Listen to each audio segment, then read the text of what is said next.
¿Qué tal? ¿Cómo están ahora? Pues tenemos aquí como invitado nada más que a Salvador Capdevila, nuestro querido amigo divino, experto en cine, que además me gusta porque cada vez lo veo más seguido. Oye, y cada vez me ilustras más sobre el cine. Hoy vamos a hablar de este término, ustedes seguramente ya han escuchado, lo que es el verano cinematográfico. ¿De dónde sale el concepto? Y bueno, meramente también es una gran publicidad para las películas de la temporada, ¿no? Bueno, es que de hecho el verano cinematográfico como tal no existía, o sea, nadie lo planeó, es como de costumbre, una casualidad del cine que se da en 1975. Mira, vamos a explicar un poco, siempre es buena la historia. Antes las películas, ¿qué es lo que sucedía? Grandes, chicas, como fueran, Lo que el viento se llevó, Ben-Hur y todo, se hacían las películas y se estrenaban en salas selectas de las principales ciudades, Los Ángeles, Nueva York, tal vez Boston, solamente las grandes. Y una vez que se estrenaban, a partir de ahí estaban unas semanas y empezaban a cambiar de salas y poco a poco iban recorriendo todo Estados Unidos. Entonces resulta que sí, efectivamente, tú podías ver la película, pero tal vez hasta un año después. En los pequeños suburbios, sí, en las pequeñas ciudades. Y si vivías, por ejemplo, en México, tal vez hasta 2 o 3 o hasta 10 años después llegaban las películas. A nosotros nos tocó, ¿no? Más que la época de nuestros papás. ¿O cuándo fue? Sí, a la época de nuestros papás, porque a nosotros ya nos tocó el fenómeno de Tiburón. ¿Qué pasó con Tiburón en 1975? Resulta que en los 70 empieza a haber una serie de películas que son exitosísimas, así de cuajo, ¿no? El Exorcista, Aeropuerto, etcétera. Entonces los estudios les quieren sacar el mayor jugo posible. Entonces precisamente con esta película Tiburón. Wow, ¿y de dónde tienes ese libro? Es que este es el libro que escribieron en el Festival de Sitges para uno de los tantos aniversarios de la película. Ok. Esta película Tiburón, ¿qué es lo que representó? Tiburón representó un rompimiento. ¿Por qué? Porque la película era tan buena. Bueno, en su época sí, claro, rompió todo.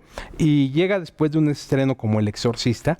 Entonces los productores de la Universal dijeron, bueno, hay que sacarle todo el jugo que podamos.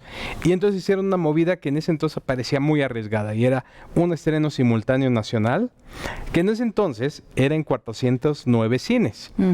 409 cines hoy es lo que es la Ciudad de México. O menos. Yo creo que en la Ciudad de México se estrenan más cuando se estrenan las Pero en la época que no había buenos cines tampoco, estamos de acuerdo. Pero en el 75, 409 a nivel nacional era la locura en Estados Unidos. Entonces hubo una campaña en tele y demás, y etcétera. Y la gente se metió a ver Tiburón en masa. Ahora, aquí viene una cuestión muy interesante. ¿Por qué la gente, teniendo tantas actividades en verano, optaba por ir al cine? El aire acondicionado. Resulta que en los años 60, bueno, desde finales de los 50, pero todos los 60, todos los 70, uno de los grandes atractivos de los cines, y hasta lo ponían afuera en grande, era aire acondicionado. Entonces, si tú vivías en el sur de Estados Unidos o incluso en el norte, que también llega a ser un calor espantoso, en Nueva York o algo así, y estabas a 40 grados, te metías al cine y 2 horas estabas fresco. Qué curioso. Ok. Entonces, estos factores se combinaron y con el estreno de Tiburón, bueno, pues tuvimos el inicio del verano cinematográfico en grande. El año siguiente no fue tan poderoso, fue La Profecía, que es una película que también fue importante, pero no tan grande. Pero el siguiente año ya terminó de cimentar el verano cinematográfico en grande, 1977, el estreno de Star Wars. Ahora, nomás un poquito interrumpiéndote.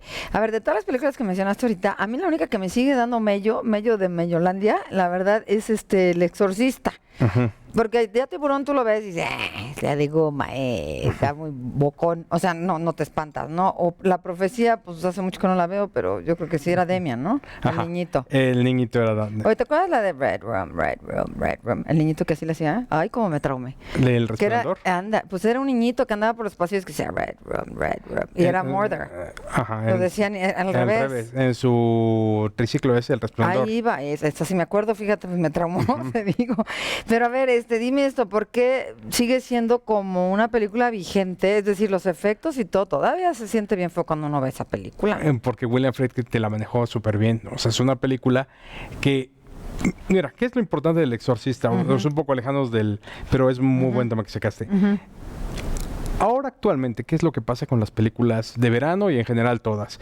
El público de hoy esté acostumbrado a que las cosas sean rápido. Entonces todas las películas tienen que empezar con una escena de acción o algo que atrape al público y ya lo deje ahí, aunque tengas luego un chorizo de media hora que no pasa nada, pero ya atrapaste al público. Bueno, antes no. Antes las películas pretendían platicarte poco a poco qué es lo que sucedía. Si tú te acuerdas del Exorcista, no empieza con la niña poseída.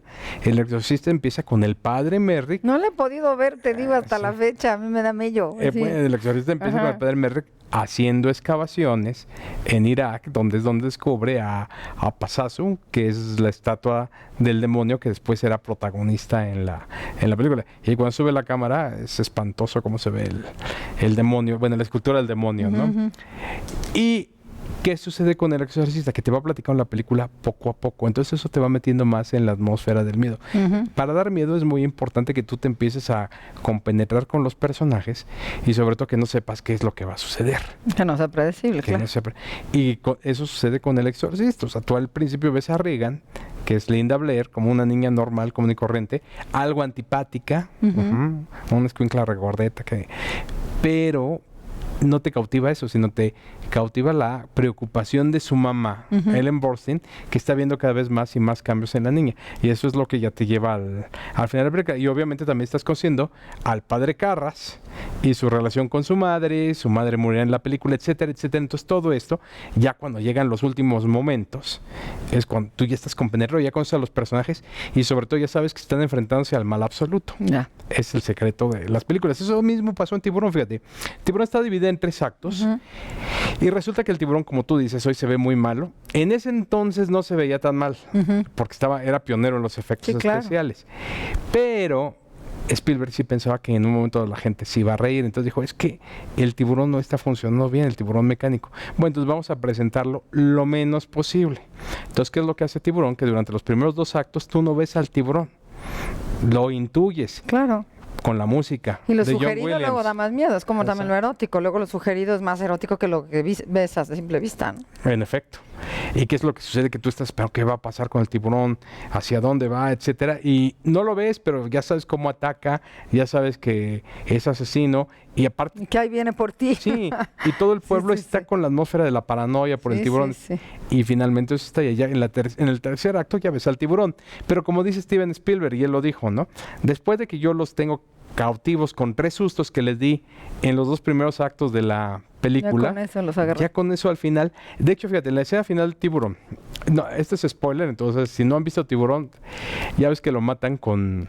le disparan al tanque que él lleva en la boca, el tiburón. Sí. Y entonces cuando eso se lo platicaba a Peter Benchley dijo, no, eso no... Un tiburón jamás haría eso. Nunca se dejaría meter eso en la boca. Son muchas cosas que jamás haría un tiburón de entrada, ¿no? Pero sí. Y entonces, ¿qué es lo que dijo Spielberg? Dice, mira, si ya me creyeron todo lo demás, esto me lo van a comprar. Y efectivamente, la gente al final... Y además te acuerdas, ¿eh? Sí, yo me acuerdo del final. Porque ya lo que quieres es que se lo echan, porque ya estás muy asustado, ¿no? Y es un gran final. Sí, sí. Es de los mejores finales. Sí, era como la única manera de acabar con él, ¿no? Ya no había como de otra. Efectivamente.